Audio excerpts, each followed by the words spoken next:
Salam saudara-saudara, selamat sore.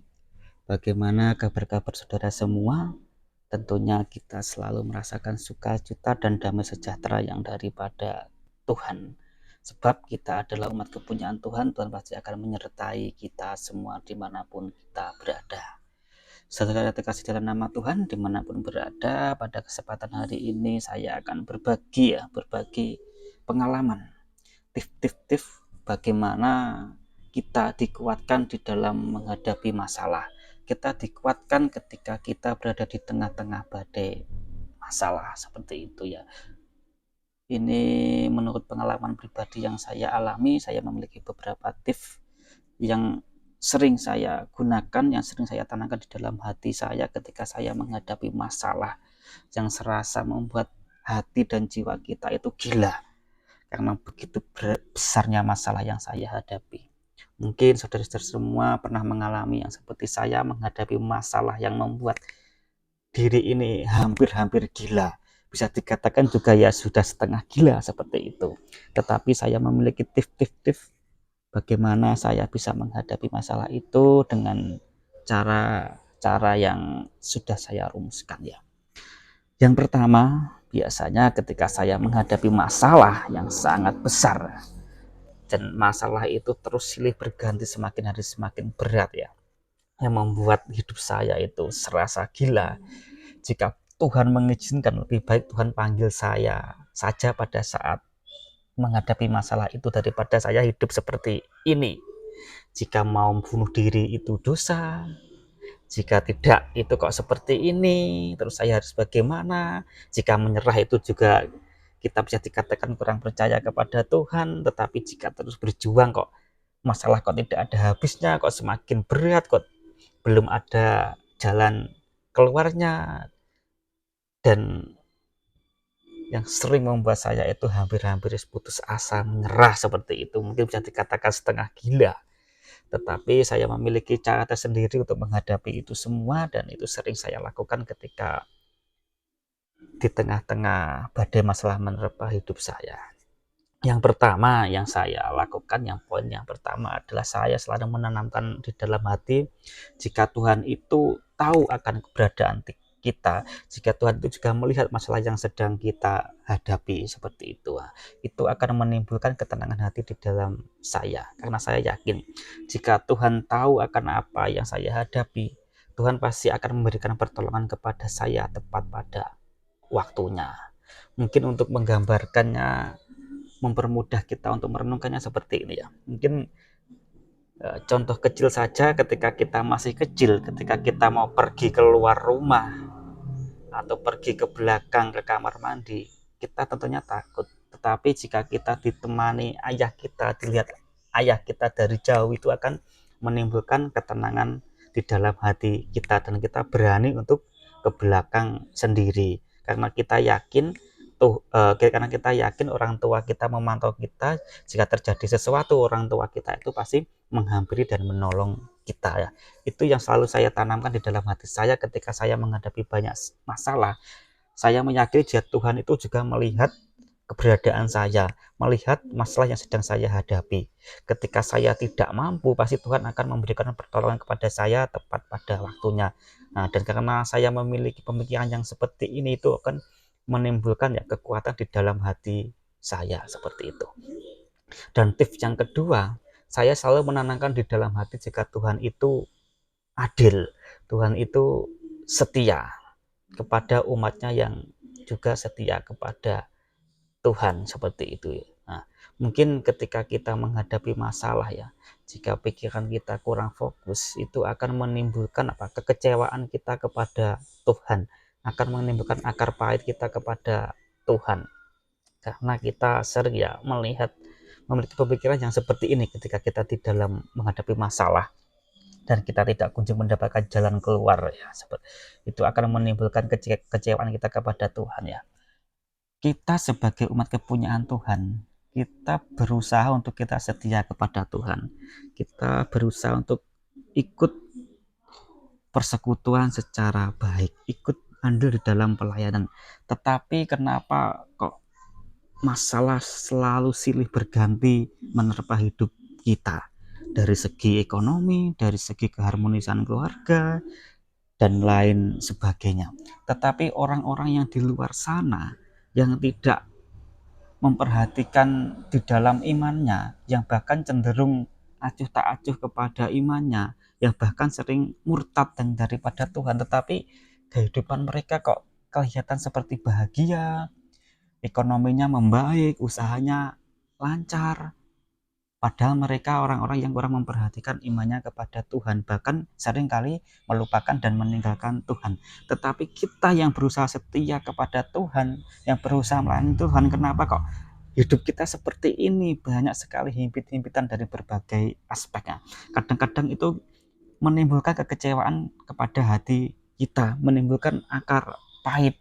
Jika kita tidak bisa menetralisirkan itu semua, itu akan membuat membuat kita itu menyerah dan putus asa, dan kita akan meninggalkan Tuhan seperti itu. Tetapi untuk menghadapi itu semua, saya selalu menanamkan dalam hati jika Tuhan itu adalah setia dan adil.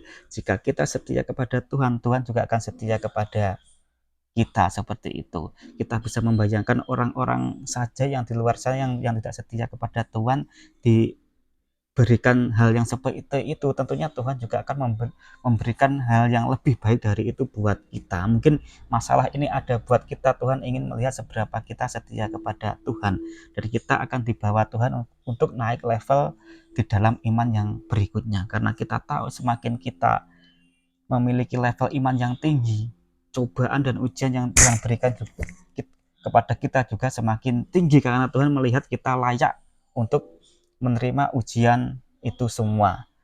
Dan yang pasti tentunya Tuhan juga akan memberikan berkat yang melimpah kepada kita jika kita kuat dan kita bisa lulus daripada ujian yang menerpa kehidupan kita, ya. Itu adalah tips yang kedua. Dan tips yang ketiga, biasanya saya menanamkan dalam hati itu jika Tuhan saya itu berkuasa atas segalanya. Tentunya juga Tuhan itu juga berkuasa atas masalah-masalah yang kita hadapi. Dengan mudah saja sebenarnya jika Tuhan mau, itu masalah yang kita hadapi itu akan segera selesai dengan cara Tuhan yang sangat luar biasa. Kenapa Tuhan kok tidak lekas menyelesaikannya? Ya seperti tadi, mungkin Tuhan itu ingin melihat sebagaimana serius iman kita kepada Tuhan, seberapa besar iman kita kepada Tuhan. Apakah iman kita iman yang mudah rapuh ataukah iman yang kuat? Makanya Tuhan tidak lekas memberikan pertolongan kepada kita seperti itu.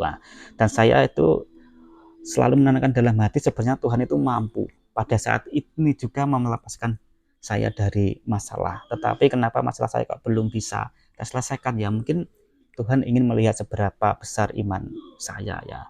Dengan pemikiran yang seperti ini apa ya? Ini membuat semangat yang baru kepada saya. Oh, ini Tuhan ini mampu sebenarnya, tetapi Tuhan kok tidak lekas memberi jalan, ya. Mungkin ini Tuhan ingin melihat seberapa besar iman saya, seberapa besar kemurnian iman saya seperti itu, ya.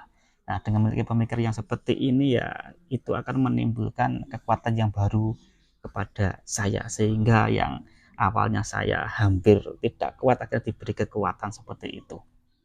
Dan tips yang keempat itu biasanya saya selalu menanamkan di dalam hati, Tuhan itu selalu mengasihi saya sebagai umatnya seperti itu.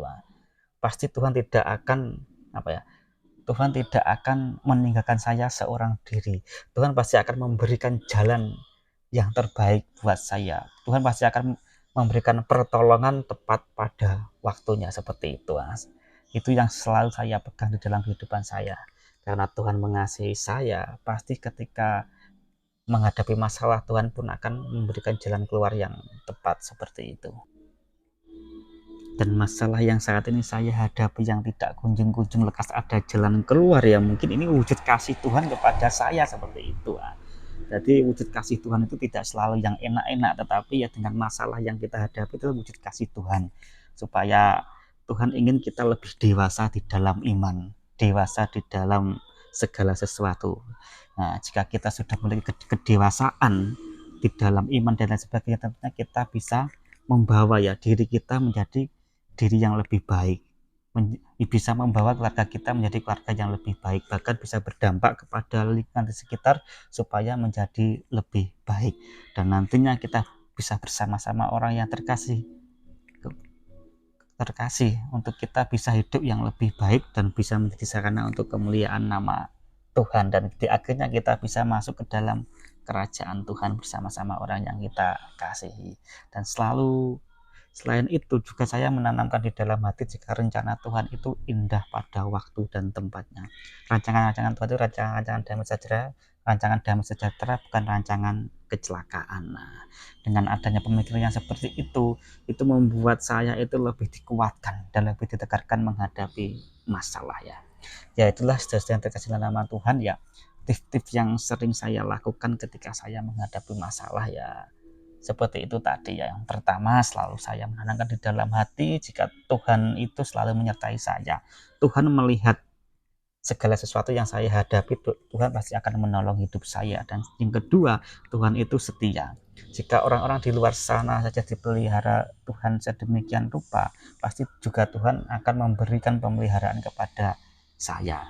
Dan yang ketiga, saya itu memiliki keyakinan jika kita semua memiliki keyakinan jika Tuhan itu berkuasa atas segala sesuatu ya. Mungkin Tuhan belum memberikan jalan atas masalah yang kita hadapi, mungkin Tuhan ingin melihat seberapa besar dan seberapa murni iman kita kepada Tuhan. Dan yang keempat ya, saya memiliki keyakinan, kita percaya jika Tuhan itu mengasihi kita semua. Tentunya Tuhan pasti akan memberikan rencana yang baik buat kita semua.